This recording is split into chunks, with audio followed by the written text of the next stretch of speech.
Middle east में America ने तैनात किए लड़ाकू विमान, ईरान बना रहा सबसे घातक प्लान। जगह, तारीख और तरीका सब हो गया तय। गोरिल्लाओं वाली कहानी पढ़ रहे ईरानी जवान। इजराइल को नक्शे से मिटाने की तैयारी में ईरान, हिजबुल्लाह के दम पर आगे आया लेबनान। इजराइल ने जिस तरह से ईरान को चैलेंज किया, वहां के सबसे सेफ हाउस में ठहरे हमास चीफ इस्माइल हानिया को ऊपर पहुंचाया। उसके बाद से पूरे ईरान में बदले की भावना भरी हुई है और अब ईरान ने बदले का 4 फेज वाला प्लान तैयार किया।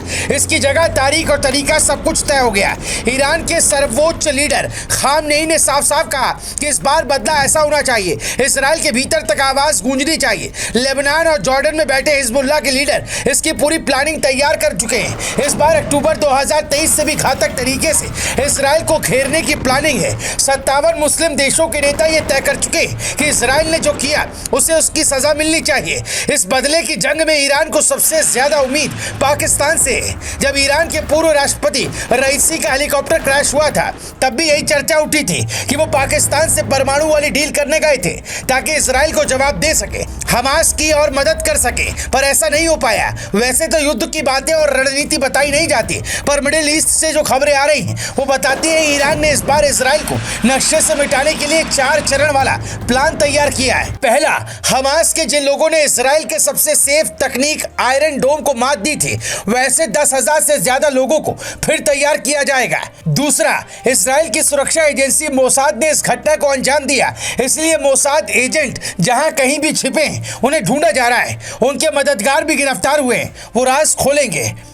तीसरा, इजराइल ने जैसे ईरान में विभीषण ढूंढा, वैसे ही ईरान के जासूस वहां के लोगों को बरगलाने की कोशिश में, ताकि बदला पूरा हो सके। चौथा, अमेरिका अगर इजराइल मदद के लिए आया तो ईरान, रूस और चीन की मदद से अपने बदले का प्लान पूरा करेगा।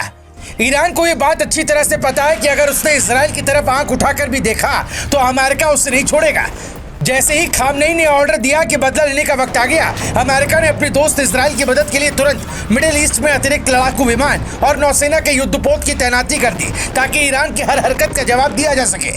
इसीलिए ऐसी चर्चा भी है कि ईरान इस बार गोरिल्ला युद्ध की नीति अपनाएगा, जिसमें छिपकर वार किया जाता है। वहां के जवान गोरिल्लों की कहानी पढ़ रहे हैं। सेना का हर जवान और खासकर कमांडोज इस युद्ध नीति में माहिर होते हैं, जिन्हें तगड़ी ट्रेनिंग के बाद सिर्फ आदेश का इंतजार होता है।